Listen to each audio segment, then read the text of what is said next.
You're listening to A Creative Excuse, presented by Echo Amano. This Friday, April 3rd, we are doing a gallery walkthrough with Jason Garcia. This will be live streamed on Instagram. Our handle is at echoamano.org, echoamano.org. And you can tune in there at 5:30 Mountain Time for a little artist talk and gallery walkthrough. This is a show that we had scheduled for some time, and of course the gallery is currently closed. So we will be doing our virtual opening this Friday, and the show will go on through the end of May, May 25th. So hopefully we'll have some days open for you to come by and see the exhibition. This is the first episode of some virtual or remote, I don't know what the right word is, remote podcasts. This is Lindsay Locatelli. She's a jewelry artist based out of Longmont, Colorado, and she's been with the gallery since the beginning. And I don't think we've ever had a conversation this long, let alone one that wasn't just about getting jewelry or sales or whatnot. Anyway, hope you enjoy it. As always, be sure to rate, review, and subscribe to A Creative Excuse on Apple Podcasts. It is truly, truly a help. And seriously, if you haven't done it, please do it. I love you. All right. I hope y'all are healthy and safe and staying cozy. All right. You're sideways on my I'm sideways? Yeah.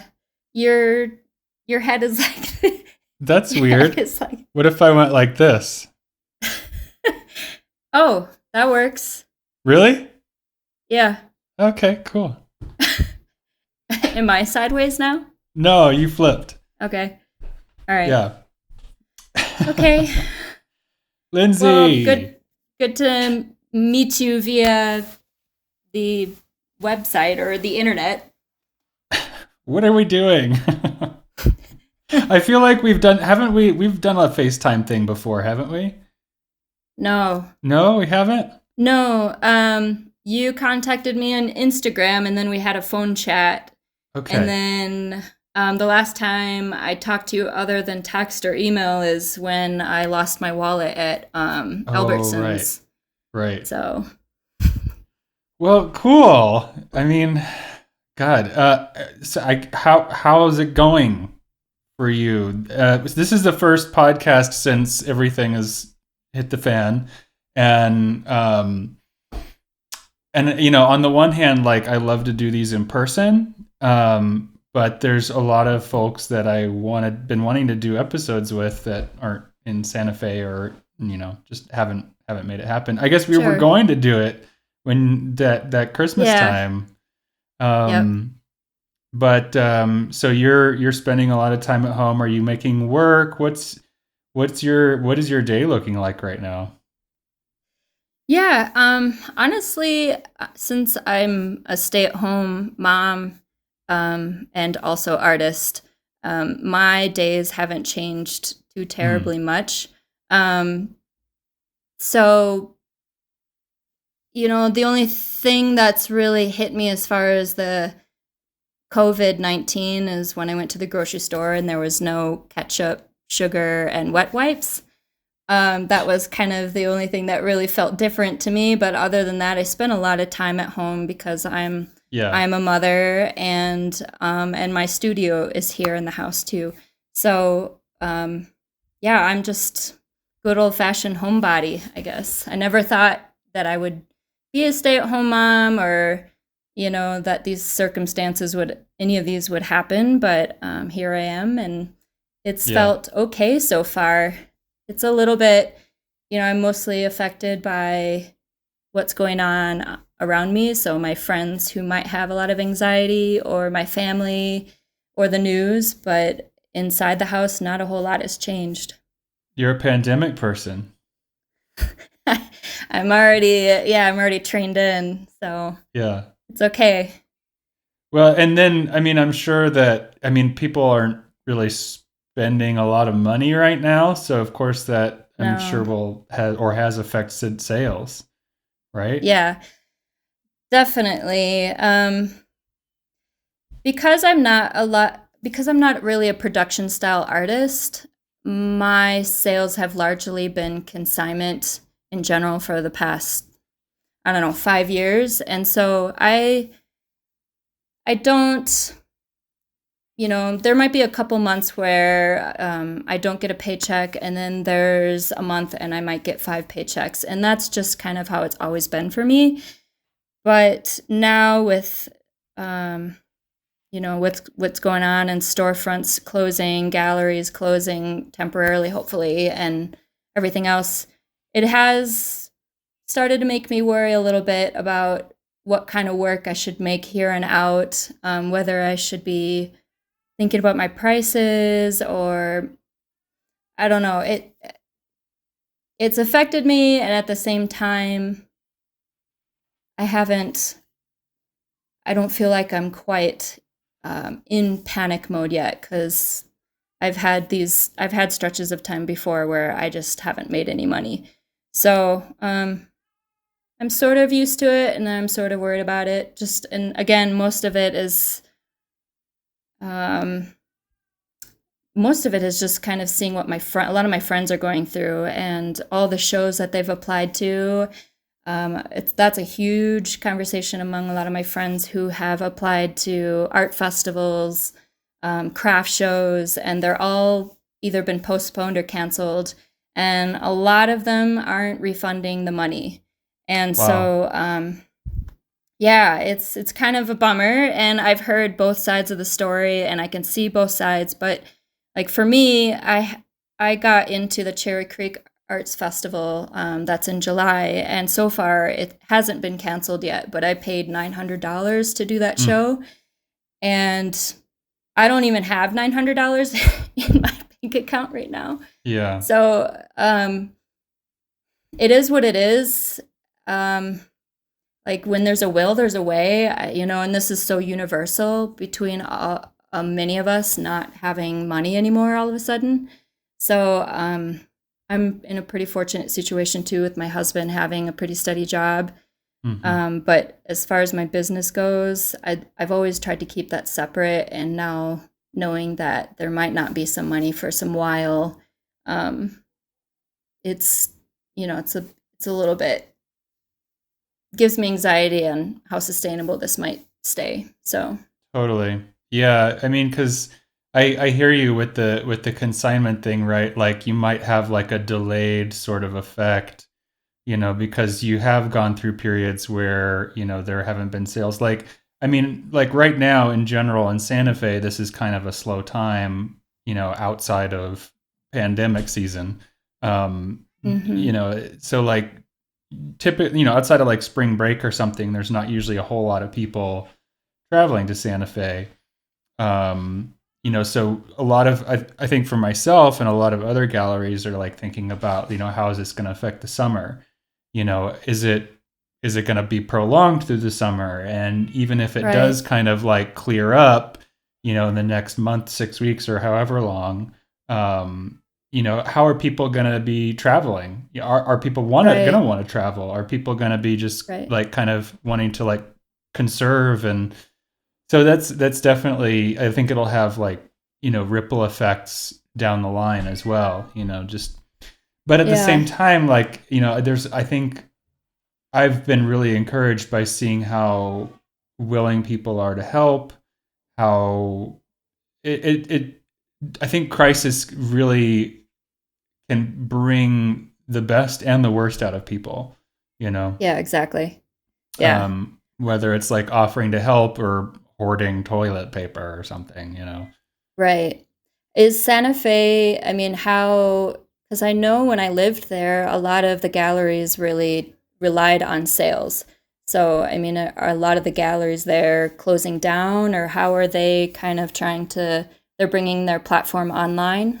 Yeah, so the governor instituted a stay-at-home on, when was it? Might have been Monday.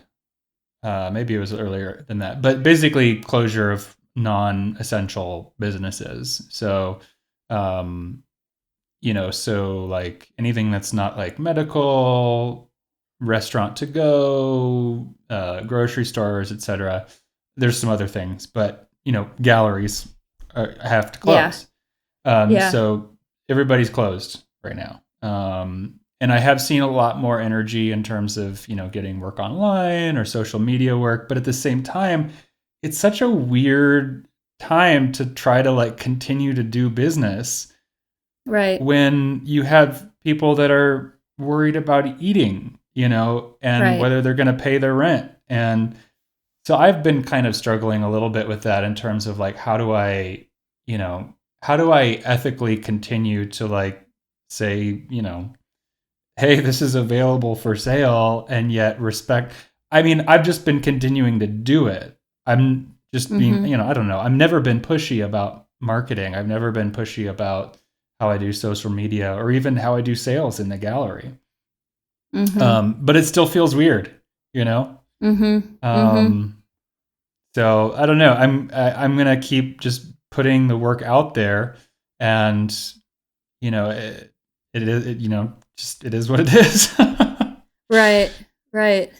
Yeah, I mean, I thought, so I worked in the restaurant industry for 10 plus years, and um, the city of Longmont, which is where I live right now, tons of really great restaurants and not so great restaurants, but largely there's a ton of restaurants here, and they've all either shut down or they're doing the takeout and delivery, but they have Yeah. even like limited hours, and they've pretty much had to gut their entire staff except for like a couple of cooks and the manager.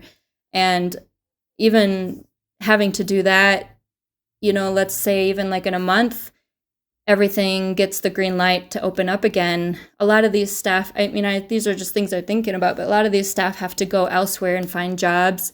And some of them might not come back, and some of them will come back. But I mean, I just remember start opening new restaurants, and there's always just this painful amount of time when a restaurant opens where you have to train the staff and um, figure out like how fast the food comes out and things like that, and if mistakes that are made, and this whole kind of buffer period that's going to happen, I would imagine, with a lot of things, not just restaurants, but once things start opening up again, people feeling a little bit like, okay, is it really a good time for me to buy that $10,000 piece of art right now? Or, Yeah. is it really okay for me? And so my mind as an artist is always trying to think about like, what what can I do to make people feel good about what they're buying now?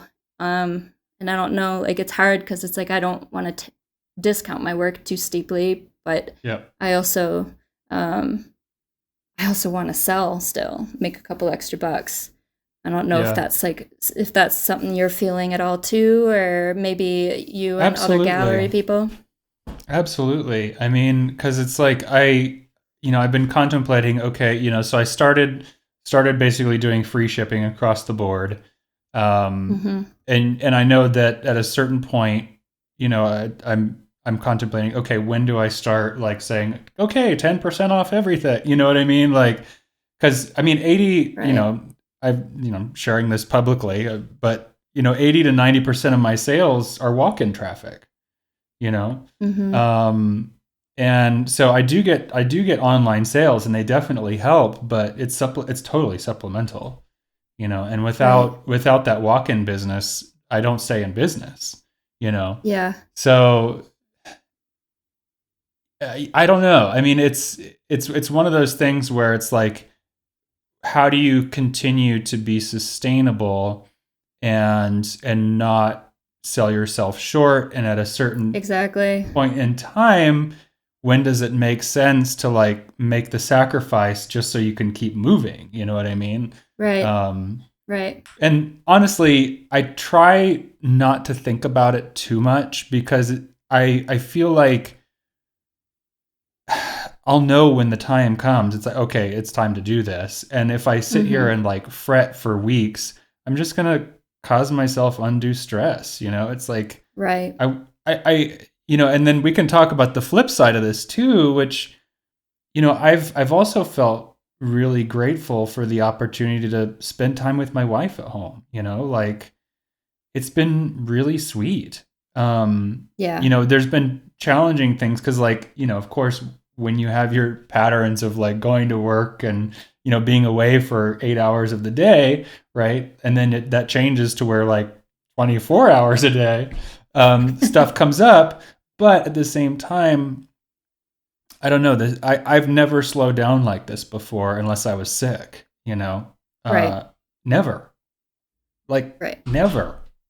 And Yeah, and it's even when that slowed down for you before, it's not like your partner had, necessarily yeah, slowed down at the same time, or, you know.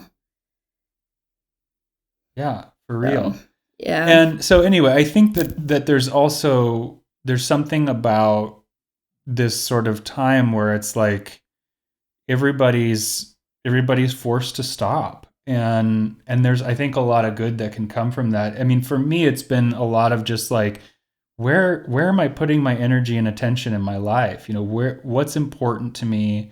What's a good use of my energy? And like I'm never afforded that opportunity otherwise. It's like, because Right. I'm the kind of person that's like, I always want to be working and doing stuff. And sometimes I do it because I'm Mm-hmm. trying to avoid something, and sometimes I like to do stuff, you know. Yeah. Yeah. Um, so it's a real sweet and sour thing, right? Because it's like, Mm-hmm. I don't Mm-hmm. know where my business is going to be at the end of this. Um, Mm-hmm. yeah, yeah, Yeah, it's good, it's a good outlook to have, because there's an indefinite amount of time that we're going to be spending not really knowing where this is all going. And yeah, I mean, I guess I've trying to do the same thing and trying different concepts. Like, I asked my father if he'd be interested in doing a collaboration, and which I normally would have never had even the time to think about before. I mean, it's just always been kind of like, where are all my opportunities at right now? But now I'm like, well, I'm limited on my opportunities, so what can I do to make sure I'm, also taking care of myself more, especially since we're all kind of in this house together. And it's not like my husband comes home from work and asks, "How was your day?" And I can kind of say, "Well, I did this and this, and we went there, and I went to playgroup." And we don't even have to ask each other that anymore. So I have to come up with things that make me feel separate from everything else that's going on inside my house, and um, right. kind of trying to, make myself interested in my days, but in different ways. And Hmm. so yeah, um,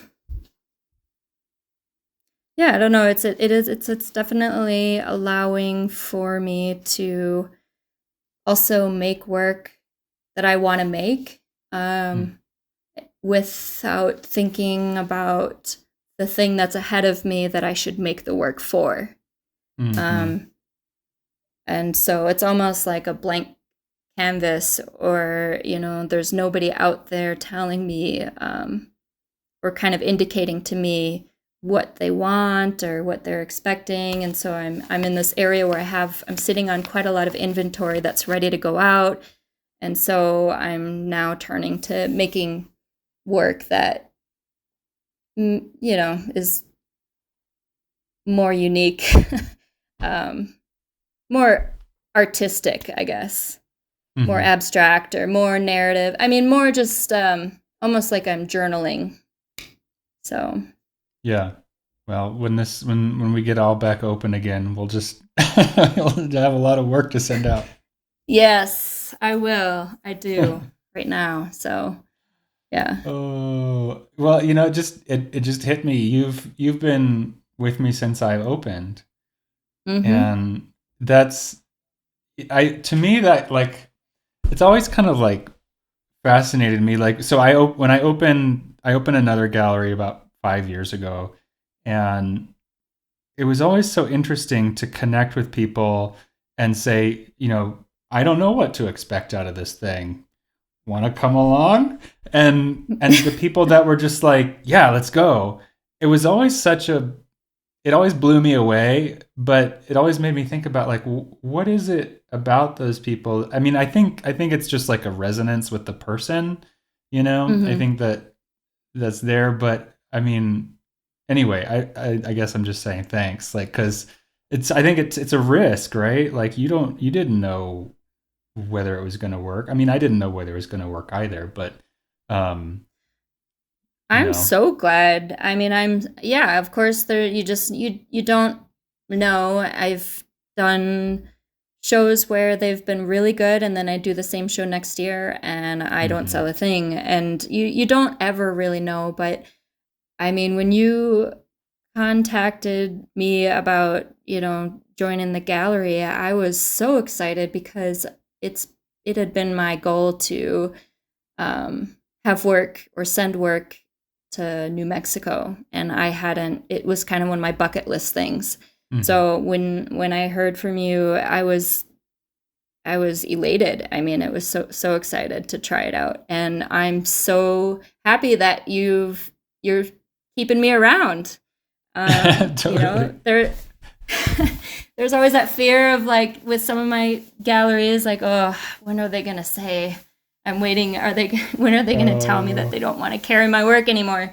And I understand it, I get it because it's real estate. But I've been so happy, and I've actually cut down my gallery list to maybe like two or three now, and Mhm. you're one that I definitely still want to stay in because it's been consistent. Also, you working with you has been, I mean, you make a really good example and you set the bar really high for what um working with a gallery owner should really be for artists. Oh, thank you. um you're so organized and you're Okay. friendly and you're funny and Can I cut you're this very out and like put thorough. that on the top of my website? Like Lindsay Locatelli says. A testimonial. Yeah. um no, I'm serious. I'm serious, and I have the worst habits of not telling people things right away like this when I Mm. should, but I hope it shows that, that because I'm trying to send you pretty much all of my work all the time and Yeah. you know, I really do enjoy working with you, and the gallery looks beautiful.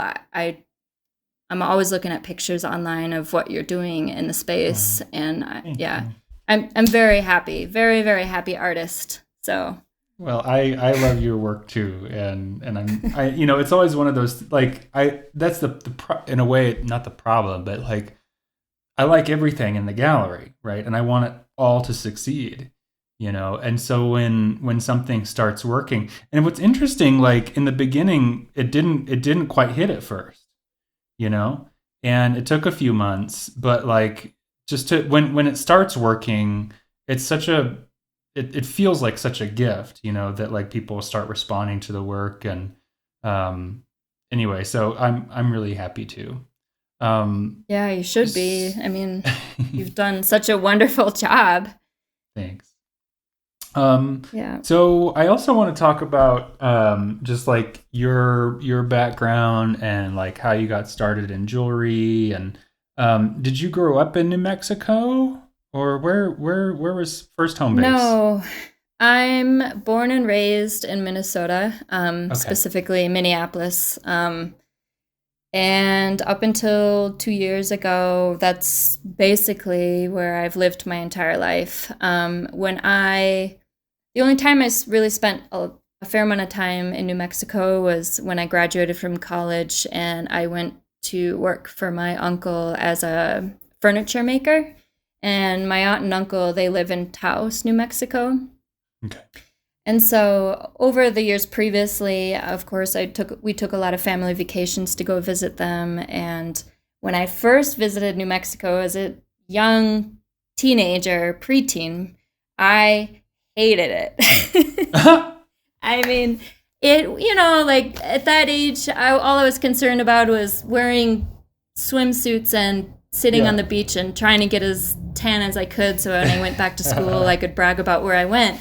And not that you can't get tan in New Mexico, but there's no water. Not a lot of water anyways.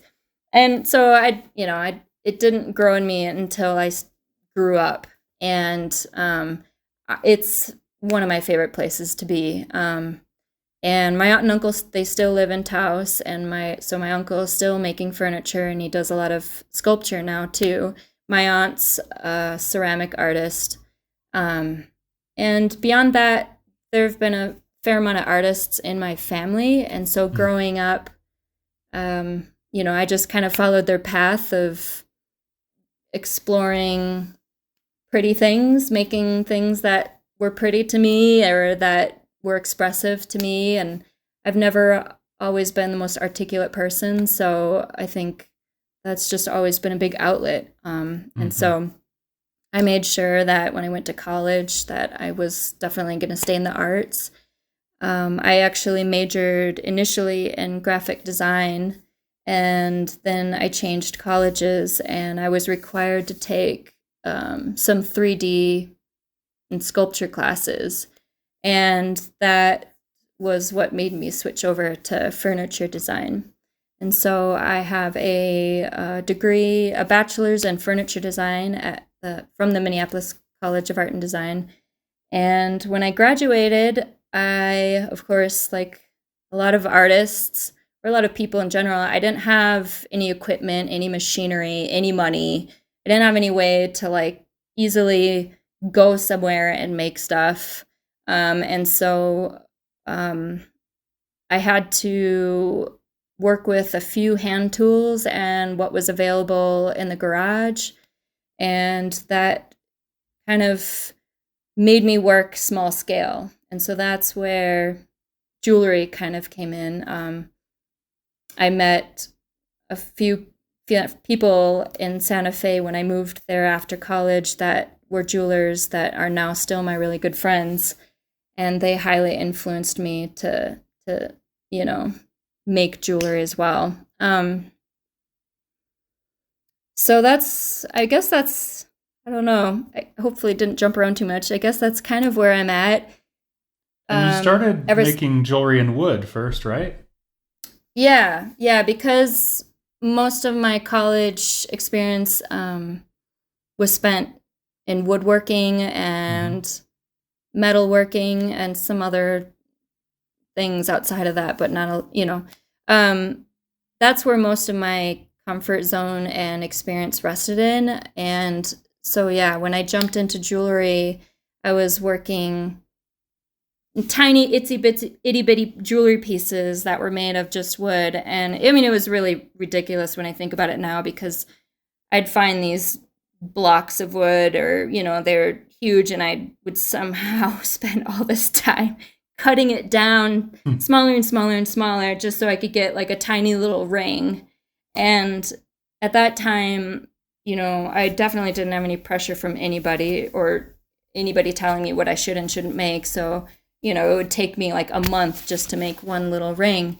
But when I started making the stuff, I would wear it out in public, and that's how I actually got scouted for my first gallery appearance. And ever since then, I mean, that one gallery has really, it's like the butterfly effect. It really really helped me launch my career as an artist. And so now that I'm working in polymer clay, I mean, that was a choice several years ago. I don't even know, a few years ago, because wood, it just didn't make sense for my studio practice. I've always worked in my home, and I had a dust collector and I had equipment, but it didn't make sense for me to go out and buy these big chunks of wood only to make it really small. And I know there's a lot of artists out there that do a lot of amazing wood jewelry, but for me, the wood wasn't my, like, how do I say?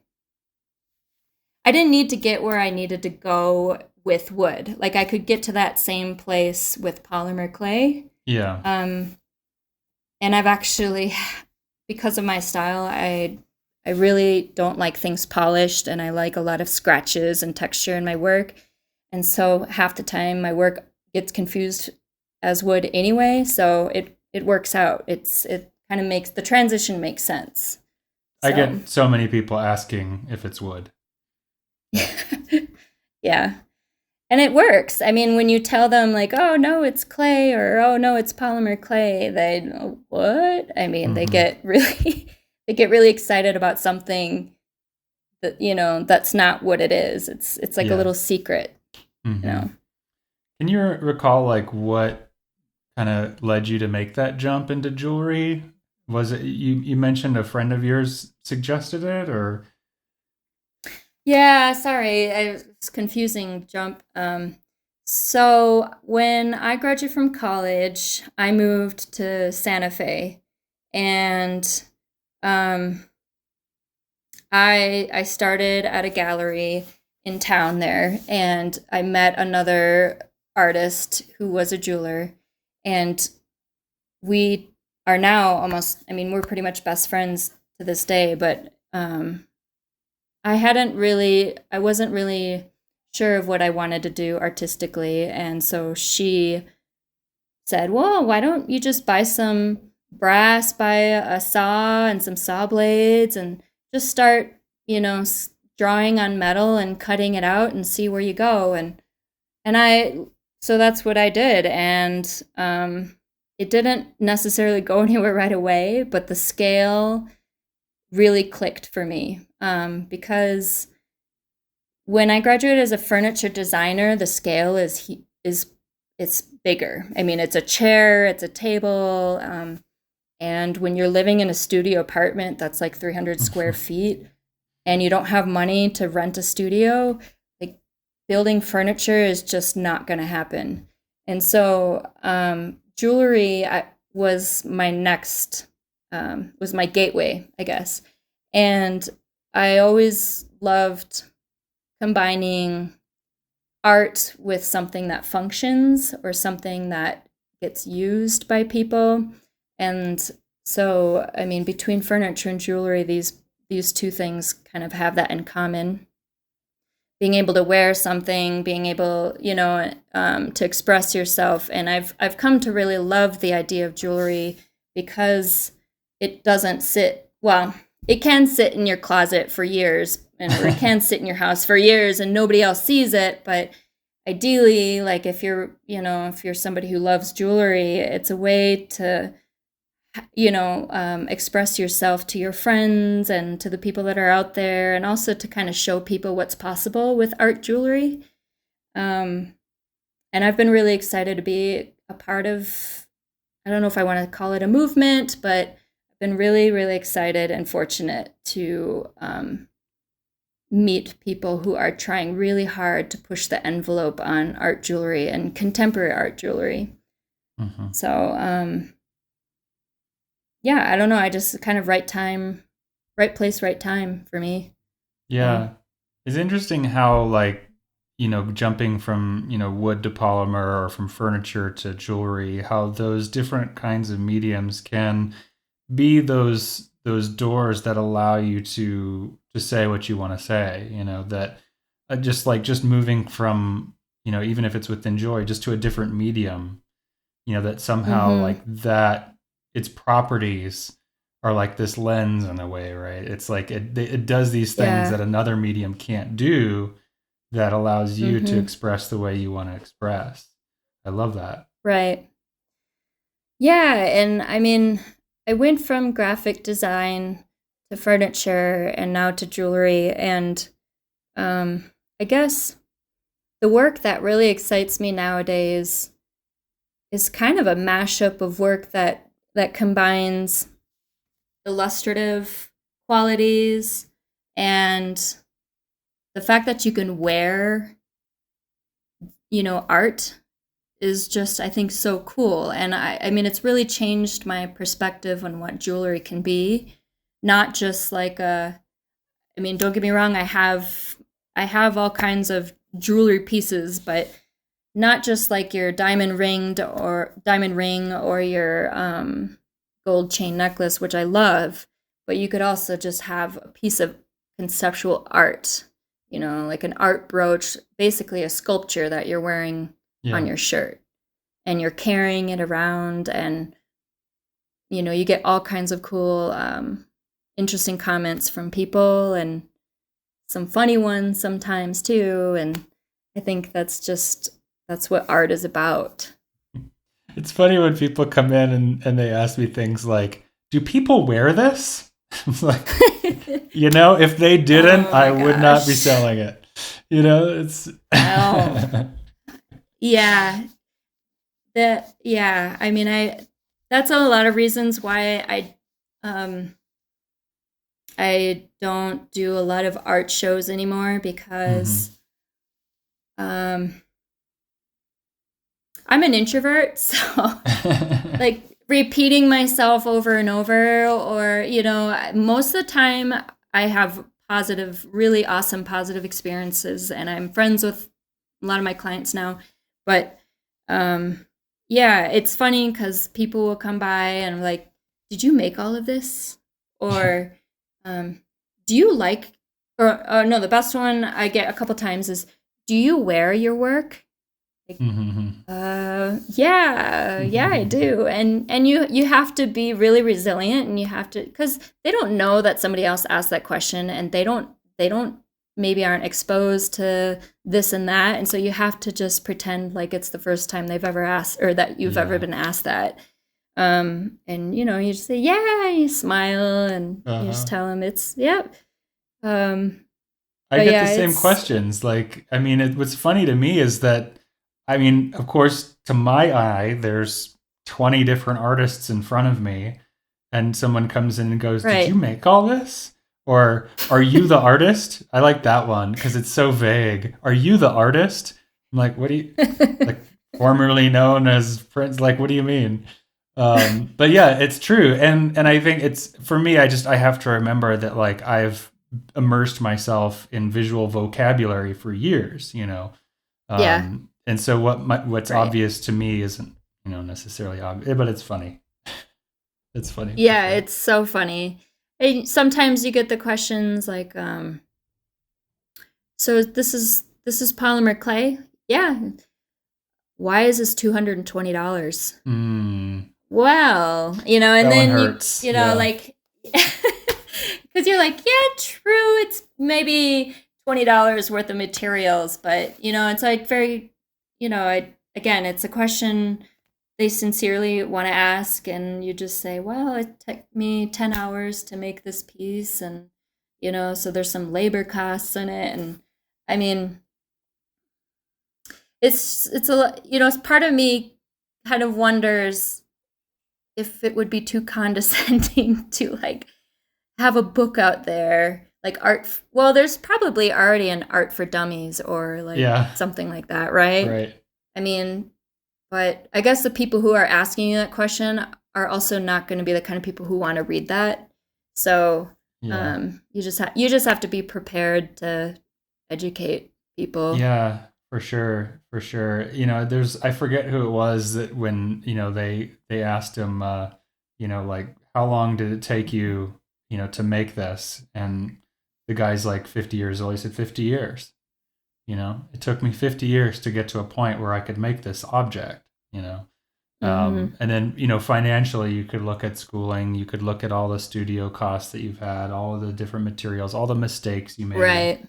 Right. And it's like, to get to the place where you're at now, it doesn't just come out of thin air, right? Like, I think sometimes people have this idea that artists just like, poof, make an art thing. There it is. Voila, I'm a genius. But it's like, it's a lot of, like, real artists work really hard, and that's that work is not necessarily visible.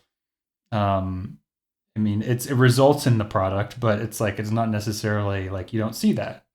So I think at times it Totally. can appear like it comes out of a vacuum, and that's one of the things that I've thought a lot about with the gallery too, because it's like because I want the work there to be in context with an artist. I want the work there to be like, okay, a person made this. It's not just sitting in a shop and it's like, where does it come from? I don't know. It's pretty, bye. But it's like I want that cycle to be somehow, I want it to come across somehow. And I don't know that I've necessarily been 100% successful at it, but I think it's just really important that people know that people make this stuff, that it's not it doesn't come out of a vacuum, and it takes a lot of hard work. Right. Right. It's so important. And I can see that you put that kind of work in front through and the way you set things up and how interactive you are online and your website. I mean, there's definitely, I mean, they always say, like, if you're not feeling it, if you're not enjoying what you're doing, people see it. I mean, they Yeah. always see it right away, and they can feel it. And I mean, they've just so time and time again, I've just always heard about how sales just don't do as well when you're not happy with the work you're making versus Hmm. the work you are making. And I feel like through my own little human experiments of doing a lot of these shows, and I've had both, I've both done work in a time where I wasn't happy with it, and I've definitely seen a huge difference. Um, and it, with sales, but also just how people interact with you. It's huge. So I try really hard. I really believe in enjoying the process. Um, if it was just about the end result, I wouldn't. I would be doing something completely different. I mean, I would be a jewelry designer for Target, Hmm. selling $12 earrings. But this is more than that. And to be able to handle people's questions and um, to educate and to take really tough questions from people, you really do have to enjoy what you're doing, because you're going to have the biggest fans, but you're also going to have critics, and um, like, you really have to learn how to have a thick skin and enjoy what you're doing at the same time. Yeah. Yeah. Um, Do you ever yes. get those people? Do you ever get those people who come through your gallery and are like, you know what you should do? You should do this. For sure. For sure. Yeah, or Yeah. there's that, like, you should carry this person's work, or you should do Oh, this. yeah. But then there's also like, I also will get portfolio submissions from Hmm. somebody that obviously hasn't looked at the website, that it's like kind of like a blanket sort of sent mail out or something. And Yeah. I don't get it. And then there's very, very few, but there's some that take it even a step further to try to convince me why it's a fit after I've said I don't think it's a fit, you know? Um, and it's like, I don't, what's happening here? But yeah, yeah, it's working with the public. You get everybody, you get all kinds, Yeah. and I think Yep. it's, it's a good sort of barometer for me, and like just my, I think, I don't know how attached I am to my own point of view, and like to be able to just like, you know, just to be, I guess, I don't know, empathetic and be like, okay, everybody's coming Yeah. from their own Yeah. experience, but it's a trip sometimes, man. It's a trip. Yeah. Yeah. I don't know, like, cut this out if you think this is maybe not good karma, but I remember when I worked at this high-end gallery in Santa Fe, we had a guy come in, and um he had this really nice leather portfolio with 4x7, not Polaroids, but just like photographs from disposable camera. And I think at the time that still was appropriate. Like you could still do that and it would, be okay. Mm-hmm. But all of his work were rocks that he found and were painting ladybugs on them. Oh, Like uh-huh. pet rocks. Yeah, yeah, yeah. And in, maybe certain venues or festivals that would be totally appropriate, like, or Mm-hmm. totally like the perfect fit. And people love that stuff. But it was interesting to be in a gallery where it was so obviously not a fit. um and of course, though, because I was not the owner, I still had to forward on that submission to the owner. But it is really interesting. And as an artist now, because of that experience that I've had, I try really hard to make sure that before, I approach a gallery, that I'm really confident about my work being a good fit. Or Yeah. if it's not, or if it's not clearly looking like anything else in their gallery, is there because it's so unique, would it bring in more interest somehow? Yeah. You know, that my work is not like this. I don't know what the analogy would be, but like, or a metaphor, but it's like it's not going to stick out way far out and scare people away, Sure. or not that, so I do think that's important. And you don't really learn that right away. No, It's only in and I think hindsight. it's surprising how many people don't know and don't do that. And it's understandable. Like, I mean, I went through an art school program and they didn't teach us shit about how to be an actual working artist, Oh you no, know? yeah, It's like no, you're in your little enclave for a couple years, and then it's like, okay, congratulations, you have a degree. Now go be an artist. And it's like, what do I yeah, do? So I get it. And so, but I totally. think it's such a great tip to, like, if you want to be in a gallery, like, really spend time with the website, or, really spend time at the gallery and look at the work. Does it fit, Yes, Um, yes. and I feel, I guess I'll yeah, and just say this: don't show up unannounced. Like, contact them God, first. yes, yeah. I mean, yeah, generally the feedback or the response I get on more successful approaches from gallery owners or the people representing the gallery is much more positive when you've done your research.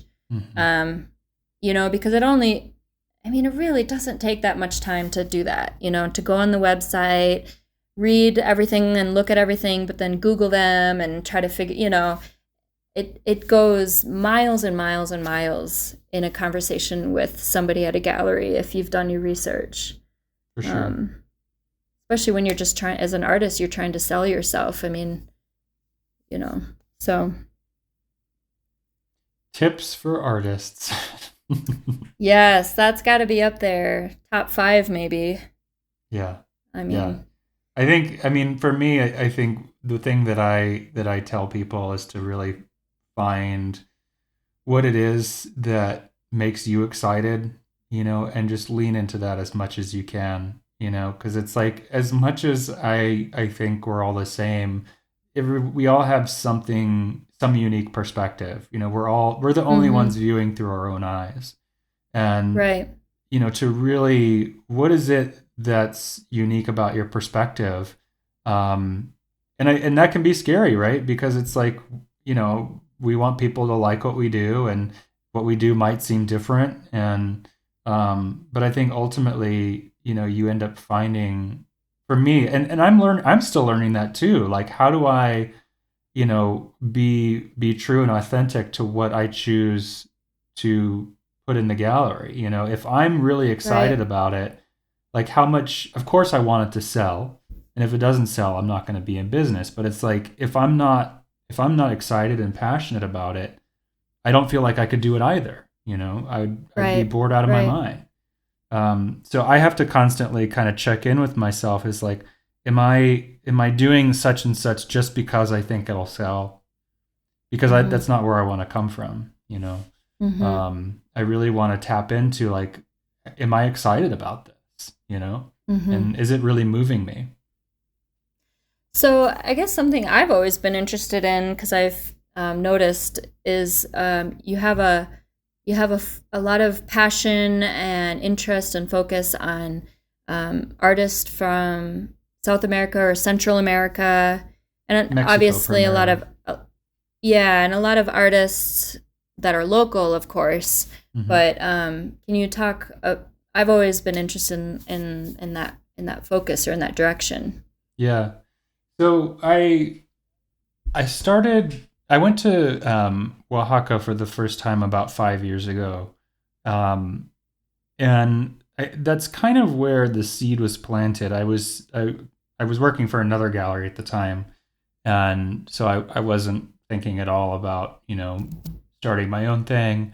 Um, but it was it was really striking to me just how much printmaking was going on in Oaxaca, and I mean it's literally like 40 or 50 different shops there, collectives of like 10 or more people in each shop. So it's Wow. like there's a lot of printmakers. And it was just like, whoa, what is going on here? And so I started, I bought a few pieces for myself, um, and then I kept returning and just being like really just interested in just that amount of creativity. I mean, you can trace it back, to historical Mexican printmakers like Jose Posada or Rufino Tamayo, who came originally from Oaxaca. But just kind of like, I guess on a historical level, in 2006 there were these big teacher strikes down there, and just the ability to make a sign was needed, and so people taught each other how to silk screen signs and do block prints to make signs. And then after that, a lot of people just kept going and making art prints with the medium. So it just really kind of spread out from there. Um, but when I decided to go out on my own, part of it was just like I'm really excited by this work, and nobody's doing it. Nobody's showing Mm-hmm. it in the U.S. There's a few people that are, but there's not a lot of people that show this work, and Mexican art in general is underrepresented. Um, Mm-hmm. it's not visible, and there's so many good artists in Mexico right now. Um, Right.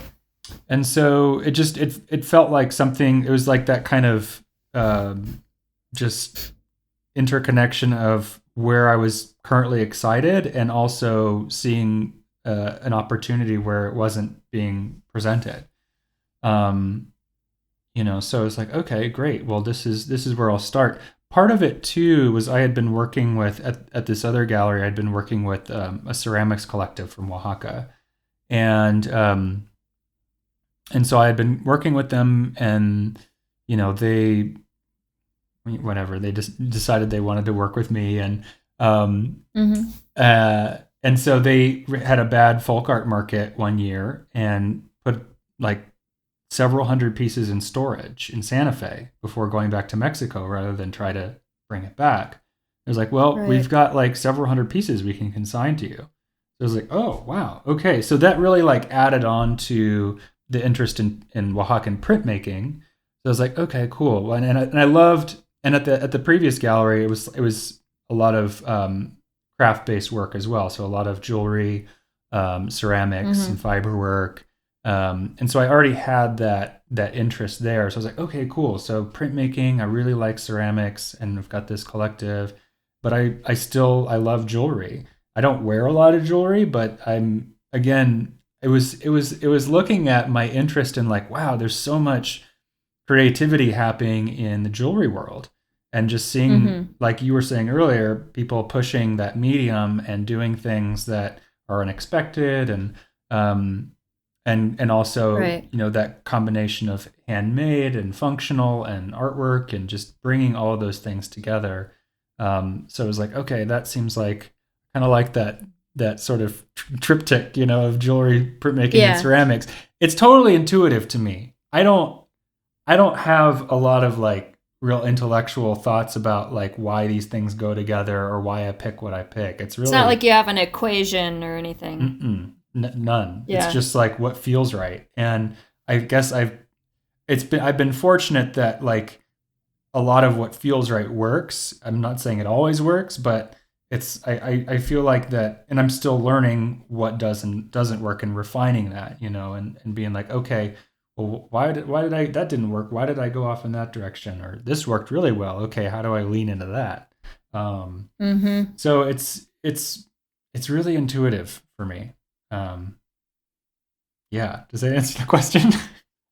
Totally. I'm an intuitive person, so I get it. Yeah, there's um art communicates and expresses things to people in a pathway that, a lot of times can't be said in words or language. It's like a different kind of language. So, you know, as an artist, or I don't know, I don't want to speak for you, but it's from what I'm hearing, it's like you're hearing what the people are saying. I Yeah. mean, you're really understanding it and feeling what they're saying and believing what they're saying, that believing in their message. And that's huge for us artists to be heard that way, because like you said, sometimes it doesn't work. And it doesn't work for everybody, that's for sure, but Yeah. being able to find those people, the patrons or the customers or the clients, or however they should be called, or our friends and family, it's that support is invaluable to be able to find those people. That's the Yeah. hardest part. Yeah.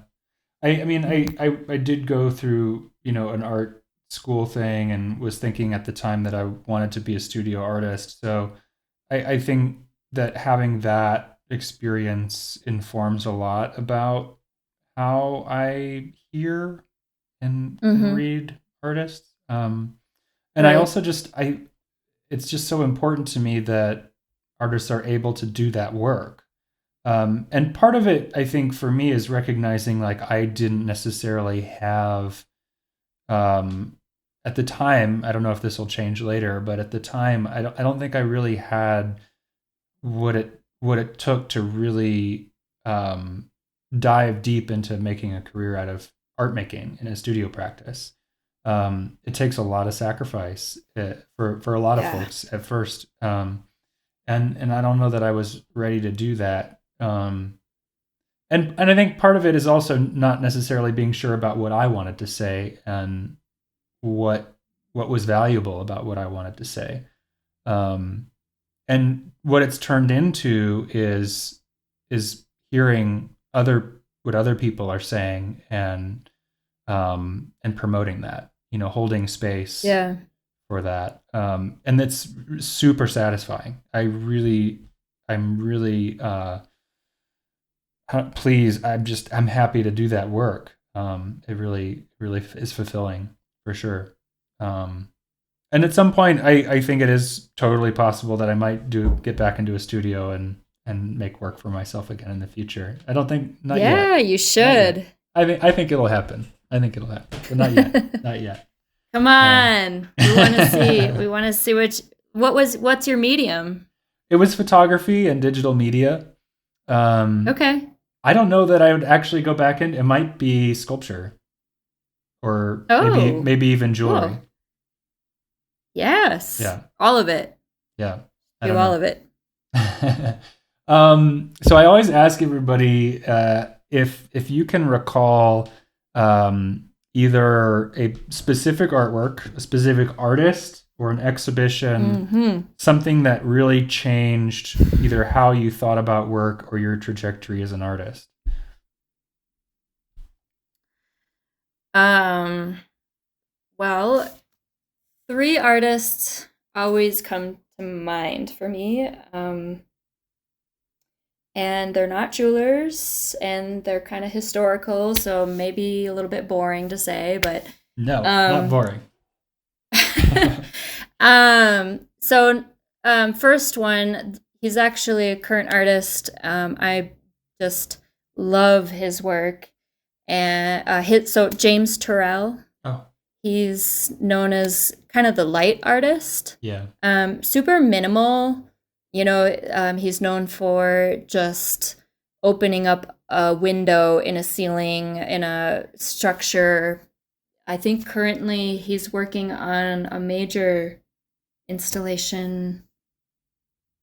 God, it's like I can't remember. It's a super remote part of the world, but anyway, so he's known for opening up a window in a ceiling, and you go into this room, and oftentimes the room is empty and it's just white walls, so super super minimal, and all you can see is the light that's above in the sky, and that work has just really always excited me because it kind of just it quiets a lot of noise for me. It really cuts out like kind of helps me clean up my own act, I guess. Like, what's really important about this piece? Are there things that aren't important that I'm putting too much into this piece? Also, just his work is super meditative. So I just enjoy thinking about him. Second artist, I would say, is Frida Kahlo. Mm-hmm. Kind of a complete departure from James Turrell. But I just love how perfect yet imperfect her work is, and how colorful, and like there's no apologies about the work she created, and especially as a woman in Mexico at that day and age, and who she was married to, and the relationship she's had, and her accident, and I mean there's just so much about her that defies at the time, to be a female artist like that. I mean, just amazing. And so I really my work relates to her because of the textural qualities, the kind of going outside the lines, and really expressing myself in vulnerable ways, or making myself vulnerable. Mm-hmm. And third artist, is Tim Burton. I went with a friend to see his exhibition in LA at I think was it the LACMA maybe. So he has this, I don't know if he still does, but for years he had this traveling exhibition of like his whole life's work. Everything from when he was just drawing like as a super young artist to today, all the movies he's done, all the sketches. I mean, it was absolutely incredible. And I had no idea how much of an artist he really was. And these super wonky sketches that he would do of people with really long legs and really high waist and very short tops and flat heads, and the dialogue that he would write in between them, and just how relatable a lot of the work was too. Super dark, yet super made me happy. So I guess, I could go on and on, but those three always come to mind for me every time. And maybe they're all three influence my work at the same time, or one does and one doesn't, but they've all really helped me along my path over the years. Nice. Cool. Well, thank you so much for doing this. I have a feeling we'll do another one down the road. Yeah, thank you for, inviting me to do this, and I hope there's enough meat in this for you to use. Oh, absolutely. It's going to be totally uncut. Oh boy. Excellent. Cool. Well, thanks, Lindsay. Well, yeah, thanks. And hopefully I'm always still hoping that when this all dies down, that I'm actually I'm gonna make it to your gallery this year. And once we can actually be in public places again. So I know. Yeah, and let's think about whenever that happens, if we want to do some sort of event or workshop or something to do definitely. Something a little bit more interactive too. Yeah. That sounds great. I think that would be awesome. Come here,